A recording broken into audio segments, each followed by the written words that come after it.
Hello, my name is Emily Stuckey, and I'm here to speak with you today about the effectiveness of childcare policies on the work-life balance, and this is for my COMM 305 course. So first we're going to set the stage. We're going to talk about what a dual income family is, the childcare squeeze, and some important things to know about childcare policies. First off, dual income families refers to a family unit where both parents are members of the workforce, and we're seeing this a lot more with today's family because of the rising cost of living, but the slower rise in wages when you compare the two together. And what this is doing is creating what's called a childcare squeeze. And in 2016, McCormick talked about it and referred to it. This is how parents find themselves required to work to provide for their children, yet cannot afford to work because of the high cost of childcare. So historically, this has really been associated with single parents, but again, because of the increase in dual income families, it's something that we're seeing happen a lot more for a different range of family styles.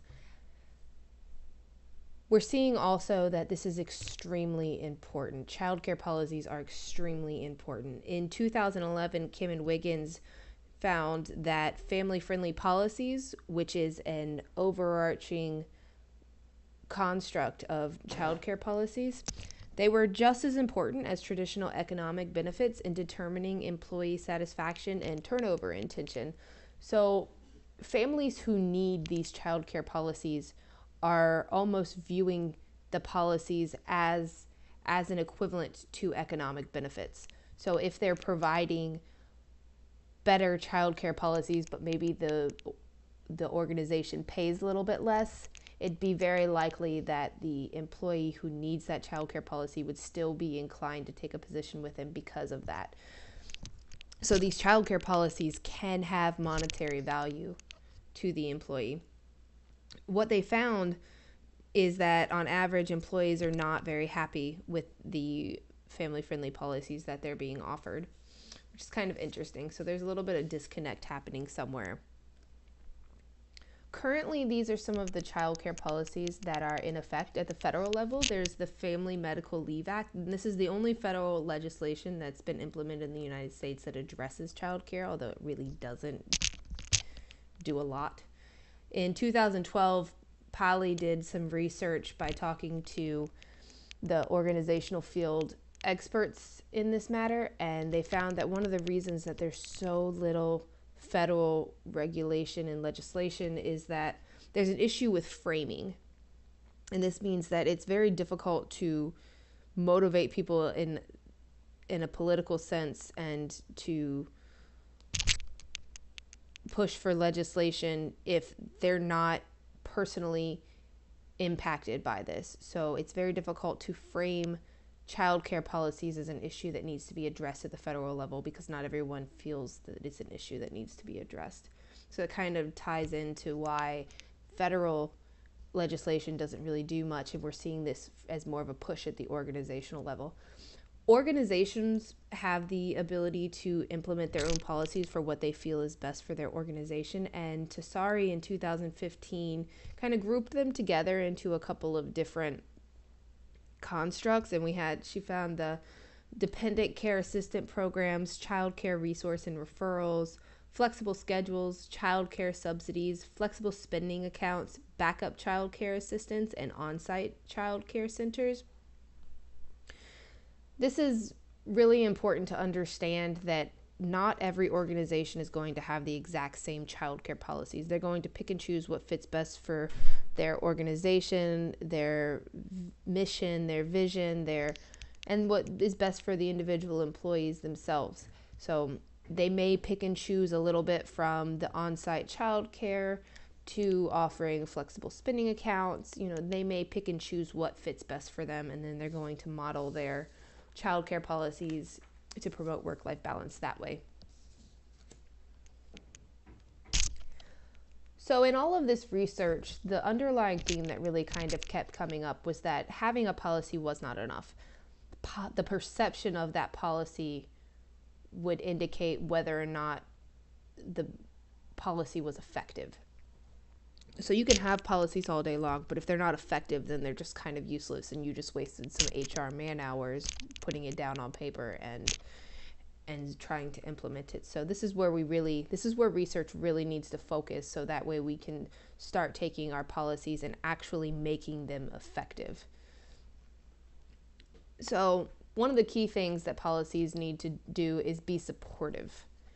And Padula and Thibault in 2015 found that supportive policies were more likely to influence women's preference towards the egalitarian family, which is the style of family that is most commonly attributed with the dual income.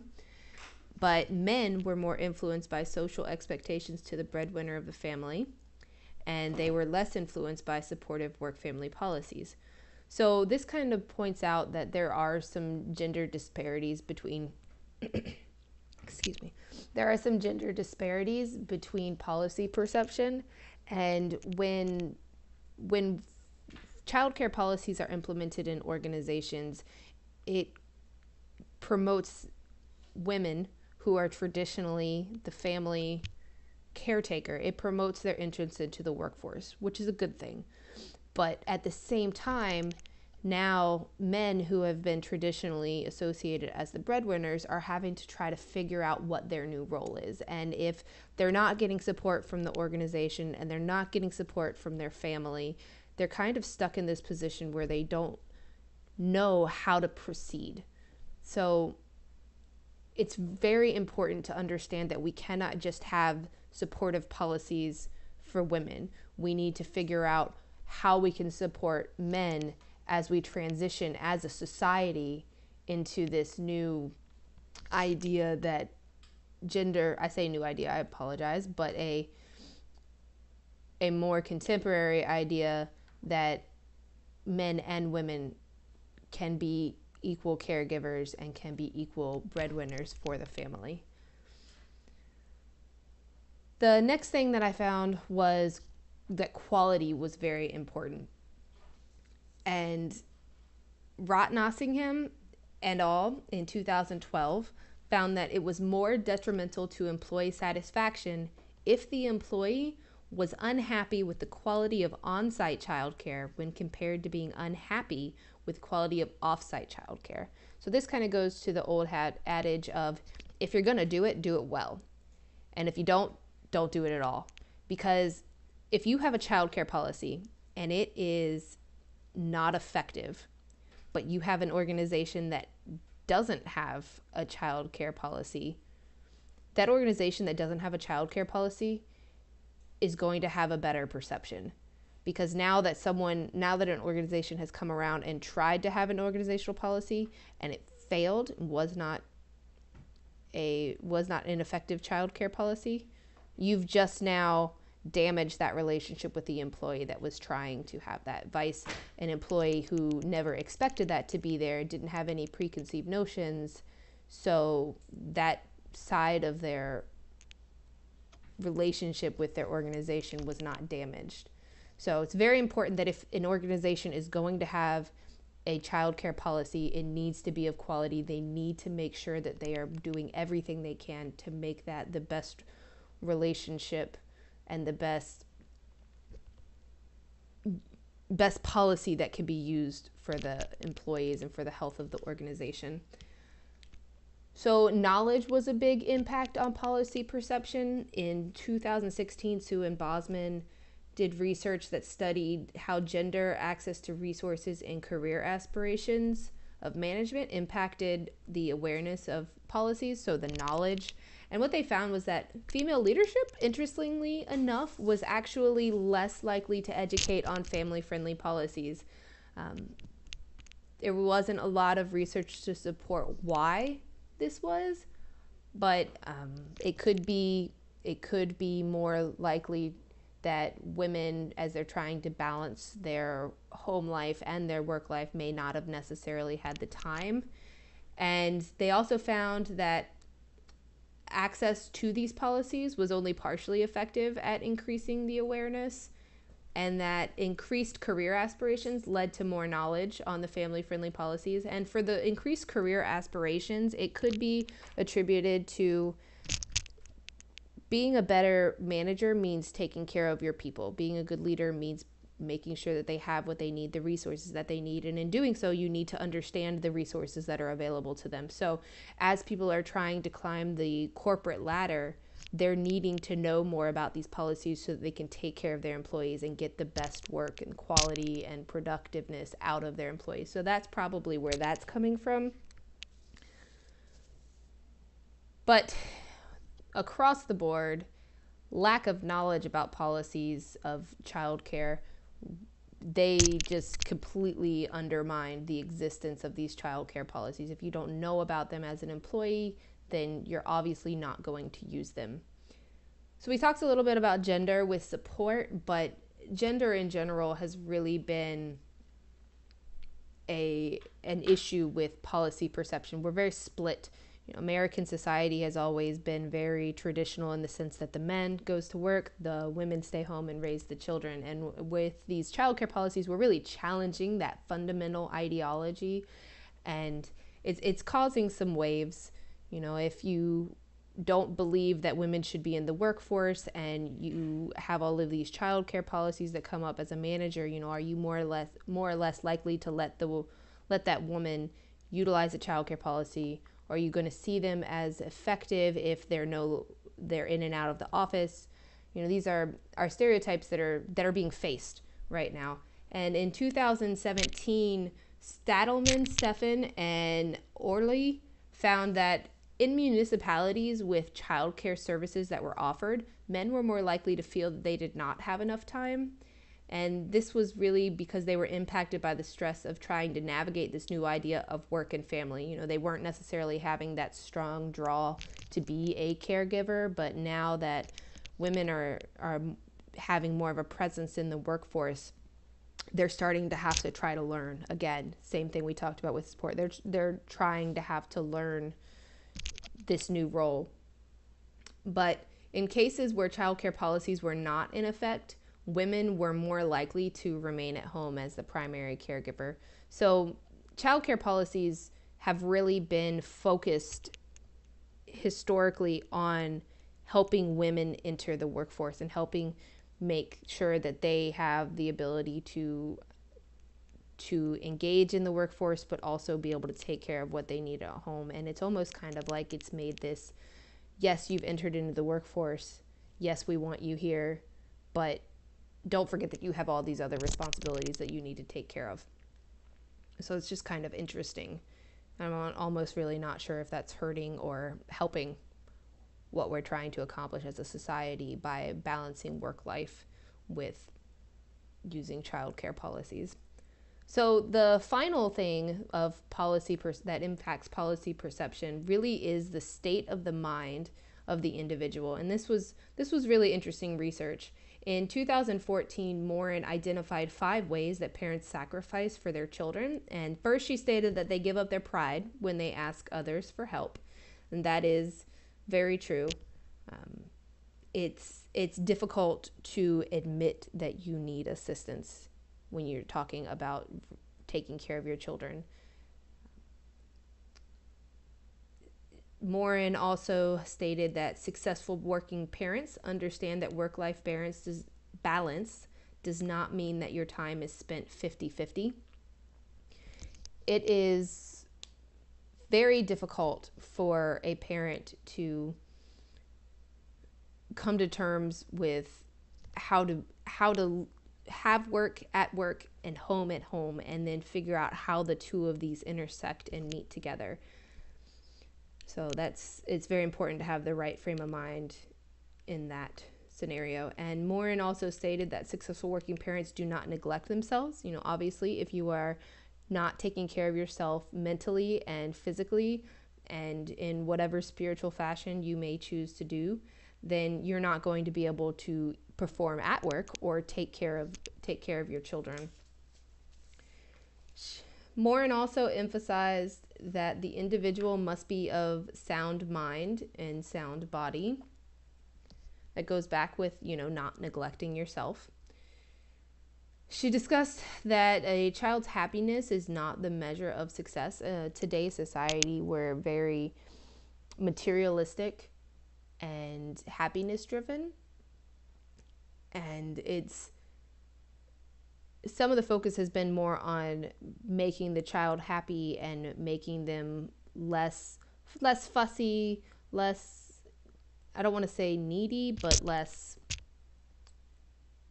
they if they're happy, they take less time, so you can get more done. And parenting is kind of shifted to that, of making it easier for the parents, because society expects us to be able to do so many things at one time. We need to be multitasking. We need to be able to handle everything. So to facilitate that, we need a happy child.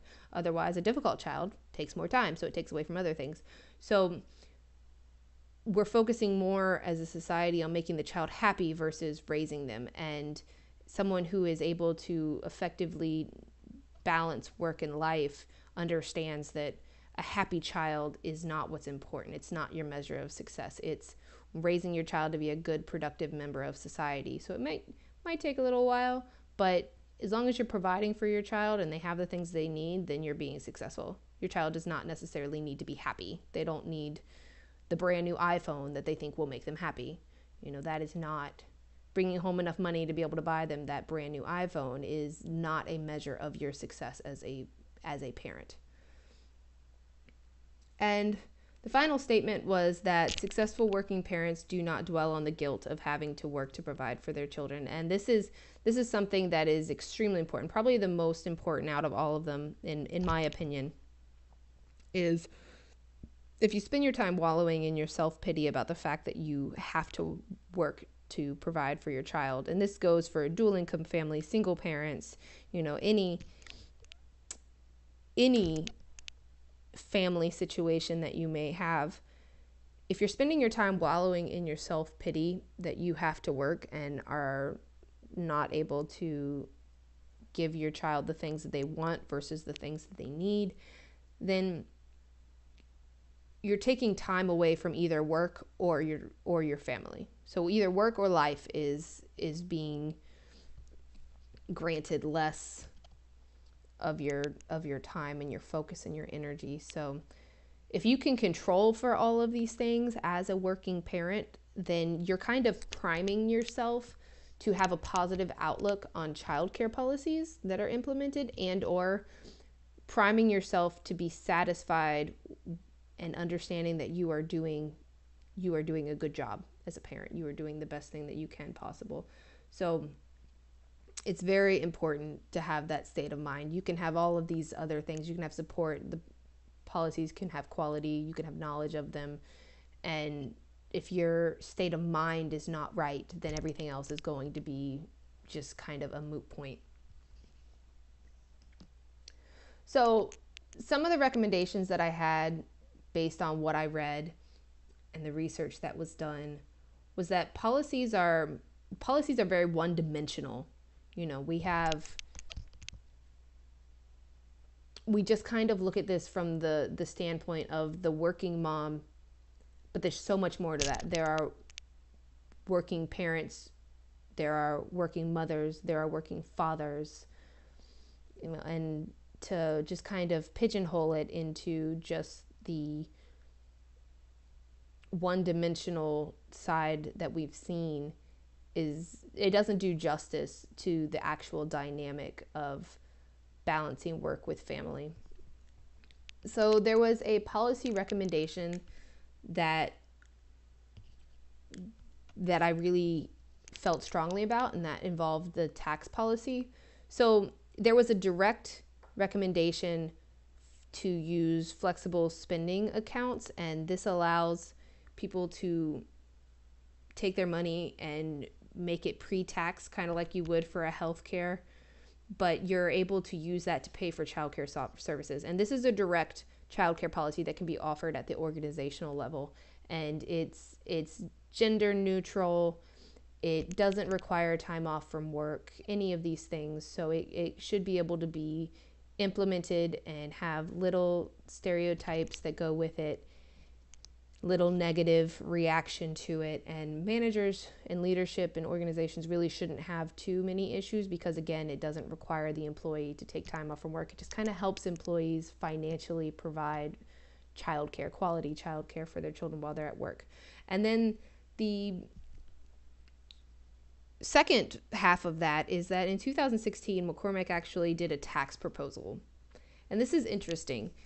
And I believe that it would be highly affected, but they mandated that all costs of childcare would be applied towards reducing annual gross income for the household for the entire year of taxes. And this is interesting because it would affect parents from all of the socioeconomic backgrounds, because it just reduces everyone's taxable income based upon their individual cost of childcare. So it's kind of like saying at the federal level, hey, we know that there's an issue. We know that there is a rising cost of living, slower rise in wages, rising cost of childcare, and we know that parents are having to make these hard decisions where they can't necessarily provide childcare for their children. So we're going to help. We're going to implement this tax policy. And because this is a tax policy, it would be an indirect way to affect the work-life balance. But it would be interesting to see if that would be passed. I think that it would be something that would be very good, and it would indirectly affect the childcare policies of organizations. So moving on to policy expansion, no two families look exactly the same, and to assume that having one child care policy is all that the organization needs to be effective is really doing a disservice to the organization and to the employee and their family. So policy expansion refers to how the organizations need to have a more diverse. You need to kind of pick and choose, those organizational policies that we talked about earlier, the flexible spending accounts, the on-site childcare, the backup childcare assistance, having a little bit of each piece of the pie would give employees a better range of resources available to them. So it could be very beneficial. You don't have to do everything, but do a little bit of everything and do it very well. The next recommendation was for policy training. And we found out, that knowledge is an issue. People don't necessarily know what policies are available to them. They don't know which policies apply. If there's a situation where an employee just needs a temporary policy, say there was a death in the family and that family member was their child care, well, now the employee needs to figure out what to do for child care just temporarily. These are all things that employees may not be aware of. So having a training can help them. And my recommendation is to do an annual training. It's very common for organizations to have annual training for all kinds of reasons, whether they're going over their disclaimers or their annual health training, sexual harassment training, all of these things that happen. Just kind of slip in the childcare policies. More employees are needing these childcare policies and this knowledge of childcare policy than the organization probably realizes. So it wouldn't be a bad idea to slide it in with that training. And then also by having the training, you're showing a commitment to it as an organization. So it's going to have an increased perception of effectiveness. So it's kind of a double-edged sword in the sense that it helps multiple people at one time. The final recommendation is policy evaluation. The family unit is changing. The needs of the generation are changing constantly. You can one day have one set of needs, and it's so quick that within a couple of hours or the next day, someone's going to have a different need. And you can't set a policy and expect that policy to just kind of be the be-all, end-all and be effective for everyone, and that's kind of one of the issues that we've been seeing recently, is that with these childcare policies that are more female focused and traditional, they're still kind of backed by those traditional ideas of men in the workplace, women in the home. They're not effective for what today's family needs.